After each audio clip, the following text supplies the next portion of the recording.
For a conversation that promises to be a little bit empirical, you may have noticed how I have begun to talk about such things as the G factor, which is the God factor. How did we sneak in the G factor? How did we get here?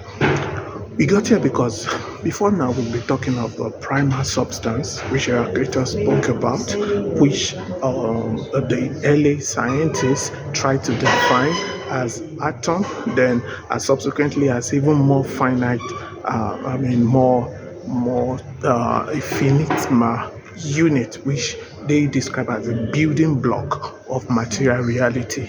Now, we have seen through the patterns of creation that this material reality seems to have a mind, that it is not amoral, that is probably a goal in mind. How are we able to decipher that?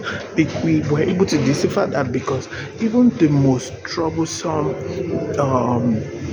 non-believer has been able to preempt the modalities of creation as though it were formed by a conscious mind. Okay, Thomas Huxley, for example, who was a follower of Charles Darwin, notorious for his evolution theory, has been able to look at the body layers of a jellyfish and was able to spot a pattern that it and was able to classify with the higher organism correctly. Why? Because it is not designed through a mindless design, and it has a goal. And for the reasons of this, theoretical physics has been able to predict what will happen or what could be the goal of something, and they do it and impute it into science as though it were the product of a conscious creator. So this is why this consciousness, this supernatural consciousness, is now what we term as a G factor. Now, without being told, we know that the goal should be to tailor our big reason, the big R, to be in consonance with this super R, with the G factor. But in doing this, we have been warned by the philosopher of science, Karl Popper, in his book, The Poverty of Historicism. We have been warned not to be too obsessed with doing that, because there is the risk of having a lot of theories which are overriding theories that cannot be questioned. The infallibility of transcendence is why we're being very cautious in including it as a tool of knowing what is true or false. We have included transcendence alongside science and history because we necessarily find ourselves dealing with things which are beyond material reality, which are timeless. And science has recognized its role in determining material reality. But when we were talking of something that is immaterial, because now we are dealing with principles that seems to be beyond the material reality itself. So it makes it imperative for us to talk about such thing as a G factor. And how can we tell the veracity of the G factor? Is it just infallible? Anybody can say something because it is supposed to be beyond us. But then we can tell because we judge it by historicism, since we have seen from the patterns that it is logical. We can test through history that is there a pattern we can see in history, and also we can tell even through science, because there is a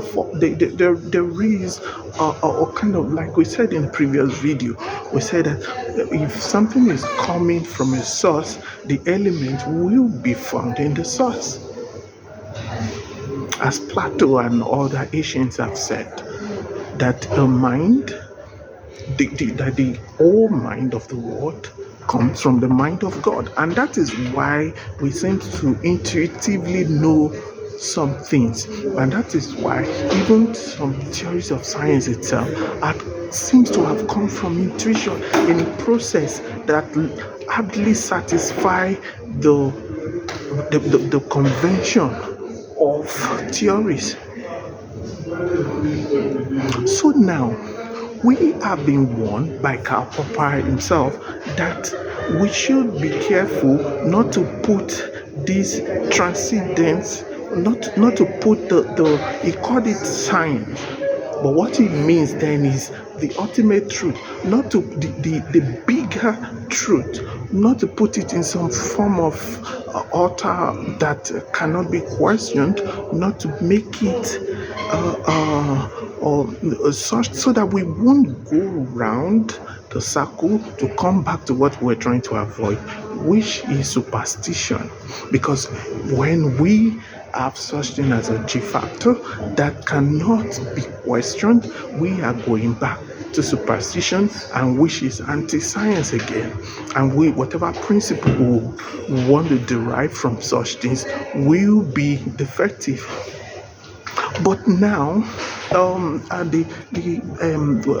Wilson, H.T. Wilson, author of the American theory, the author of the American theory, has explained what Karl Popper was saying there, saying that why Karl Popper used the word that such terms as there should be more technologies than scientists in a population. What he means by that is that we should have more people who are preoccupied with trying to fashion out smaller principles from the ultimate overall principles.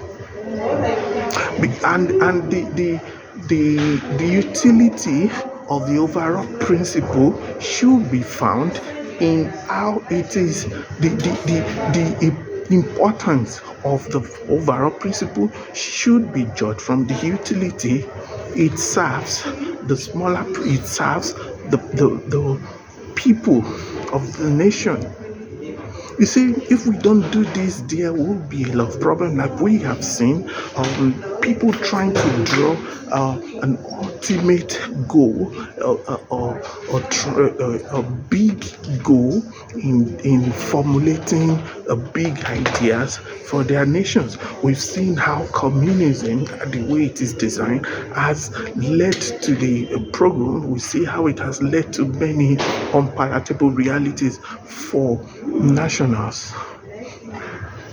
And we've seen how the wish to even bring people under the transcendental authority, we've seen how it has weakened the structure of nations, and we've seen how it has led to lesser happiness for the citizen. We have said that, and it's you have know the religious figure who said this thing. I'm not going to mention yet that the law is made for the material universe, and it is not the other way around. So what we're saying is that the big house, our purpose of fashioning the big house is to find smaller principles within it that can be reflected to bring about the comfort and the happiness of persons in the material universe. So we won't be doing the big house for the small house to satisfy the big house. No.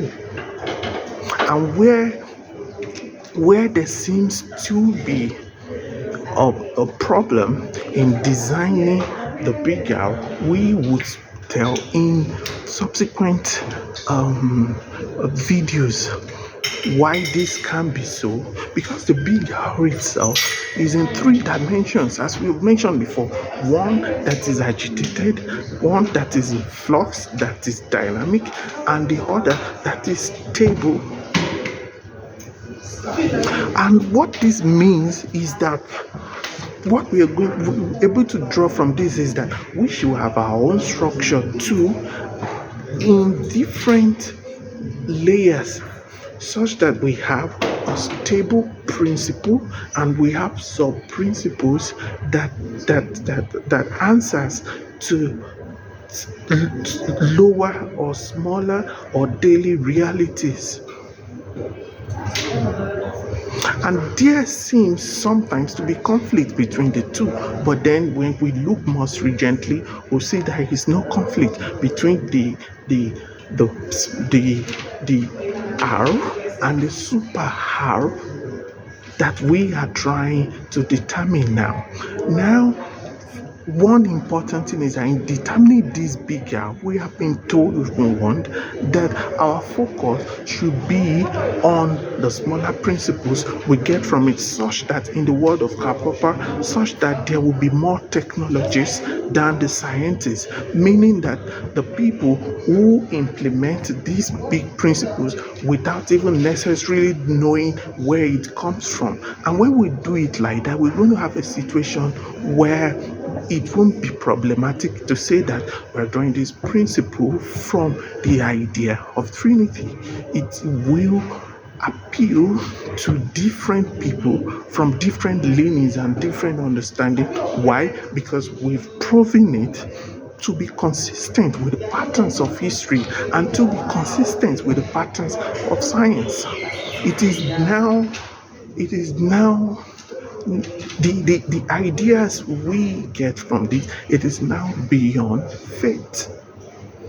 And this is the closest that transcendence can be to science, because it follows similar procedure in attaining veracity, meaning that it is, even though it cannot be experimented the way, even though there is no empirical justification for it, but we can see, we can spot the patterns in history and also in the patterns of science.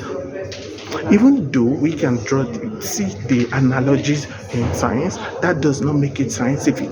But then what we've been able to achieve is to, for the first time, have a system of understanding, to bring humanity to a system of understanding that is able to go beyond the material universe, which constricts its understanding so much that anything that cannot be shown in the laboratory cannot be understood. And when this happens, this leaves every population to the mercy of superstitious elements who want to take advantage of the missing link of the science is in the business of the truth, history is in the business of the truth, and tragedy like no other is in business of the truth. So there is a missing link, and we have people who are taking advantage of this, just bringing about self-serving theories. But then if we bring transcendence into scrutiny, and how do we bring it into scrutiny? To know and agree that the purpose is to serve us, not for the material existence to serve it.